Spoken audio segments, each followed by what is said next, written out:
My name is Mark Kane, and I teach kindergarten and first grade at McKinley. I have a K1 combo class this year. I think adults have a tendency to remember school when we were kids and then just kind of innately assume that school is what it was when we were there.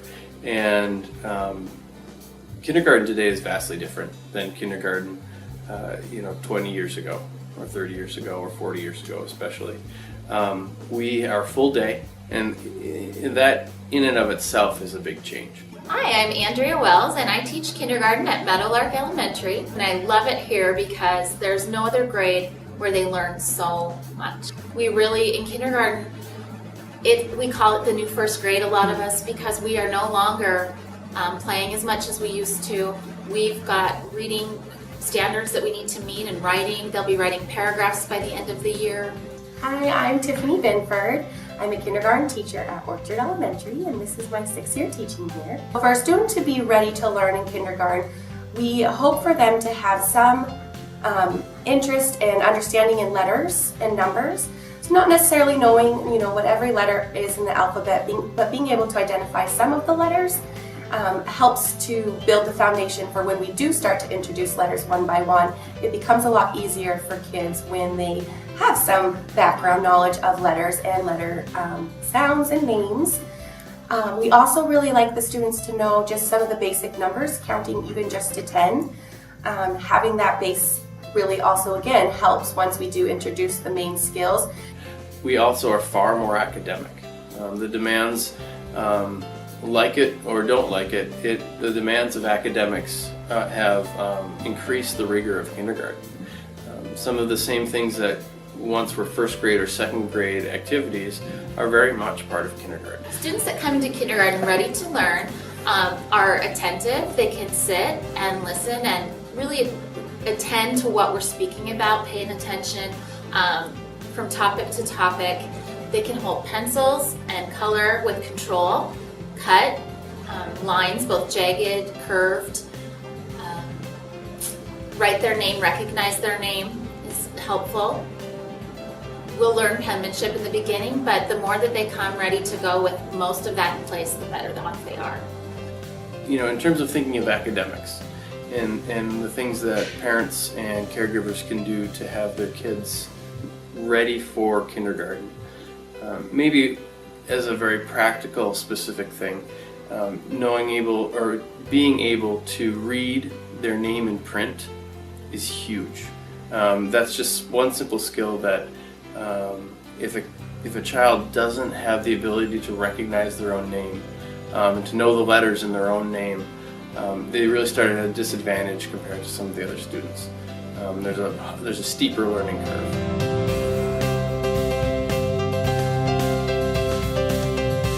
So when they come in, besides the academic part, social is crucial. When they enter school, if they are able to just do the simple sharing and interacting with kids and problem solving, just very basic. If they have a conflict with another student, being able to say, you made me feel this way and it hurt my feelings, can really eliminate the stress that they feel when they come to school. And it's hard for them to begin the academic side of learning when they are uncomfortable in the social side of everything. And so being able to interact socially with other students does help them to then get to the step of academics.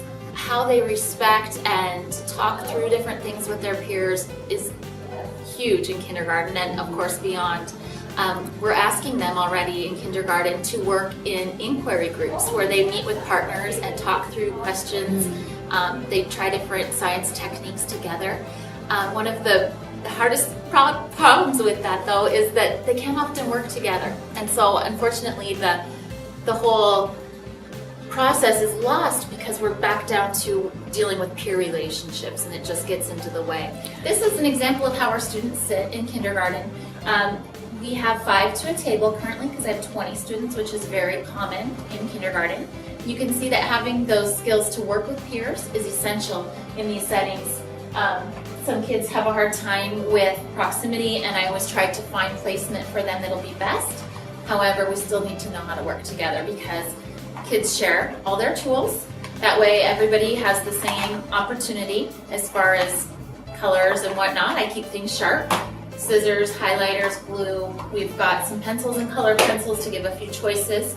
But for the most part, they have to ask one another, may I please use this? Can I use that when you're done with this if colors are being used?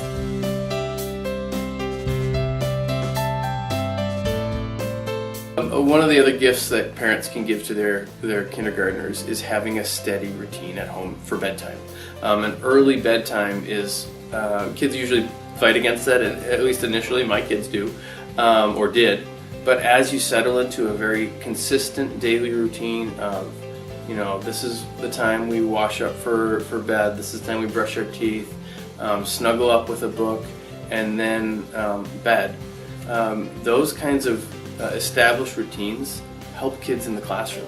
The pencils are so big in kindergarten to them, and so the holding the pencil and holding the crayons is tough. So just any kind of movement with their fingers that's going to help them build and strengthen their fine motor skills helps them when they get to the writing and the use of scissors in kindergarten. It really helps them to excel and feel comfortable and do really well with fine motor skills. I would suggest probably keeping iPads and phones out of their hands as much as possible, because we are really noticing children come without the necessary muscle strength to grasp a pencil correctly or even cuts with scissors. So the more time that you can give them those hands-on tools, the better. Reading to your children is vital. It might seem simple and silly, but it is amazing how much they just absorb and they learn from it. And just learning that the front of the book, the cover, the title, the author, reading from left to right, and just doing that regularly and having them be comfortable turning a page and holding a book correctly really helps them when they do begin to read in class and feel comfortable with reading books, very simple texts in our classroom. But that simple handling a book is very important. At the end of a story, I encourage parents to always talk about the book. That builds comprehension right away, and it gets the students to begin to do it naturally. And so when you finish a story, just ask, what happened in the story? What was your favorite part? What happened beginning, middle, end? And just talking about the details and why and how. When you read a story, it isn't just to hear it, it's to enjoy it and to play it like a movie in your brain and remember it.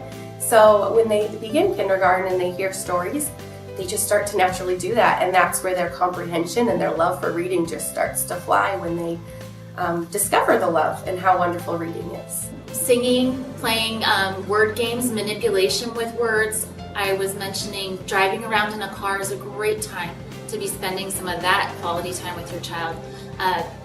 Saying words that rhyme, asking if they rhyme or not. Cat, bat, oh stop. What sounds like stop? Just finding different things in your everyday environment while you're driving around. Maybe playing a game of get into your eat and breaking that word apart, and then having them figure out that that's the word seat put together, blending it back together. Because when we start reading, we'll take all those sounds and just start blending them along, and kids will start to see words and they'll start making those sounds, and they really need to be able to come back to that beginning, blend that back together. That's the fundamentals of beginning to read.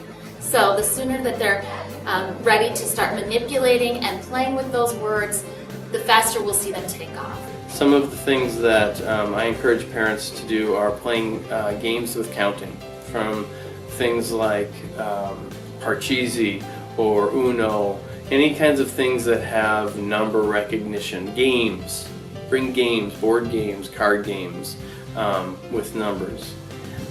Bring into your routine simple books. One of the resources I always point to parents at conferences is the Bob books. They're available at Costco and online, and just about any bookstore you can probably find some Bob books. And they're very simple, short vowel sound books. You can find all sorts of easy readers at the library. I think one of the things that we often overlook as parents is just talking and having conversations with our kids. Real conversations about the day. Because they learn words from us. I mean, when we think of babies and infants, they're learning and getting all those sounds and all those words and all those concepts from conversation. And children's vocabulary even in reading, is a reflection of the vocabulary they can speak with. And so as we have conversations and meaningful dialogue with our kids, we're promoting literacy. I think it's important to interact your child in social situations. As much as you come to school thinking it's academic, the social is vital in kindergarten, and if they don't have those social skills, they really cannot get going on the academic side. So just putting them in some kind of social groups, whether it's just playing at the park, having them interact and have to solve those basic problems really will help them get ready for what happens when you have 16 5-year-olds in a classroom. I mean, there's conflict every day, and if it's brand new to them, it can be extremely overwhelming. And we want the kids to come to school feeling safe. And for them to feel safe, it's good for them to come with familiarity of what to expect when you're around other students.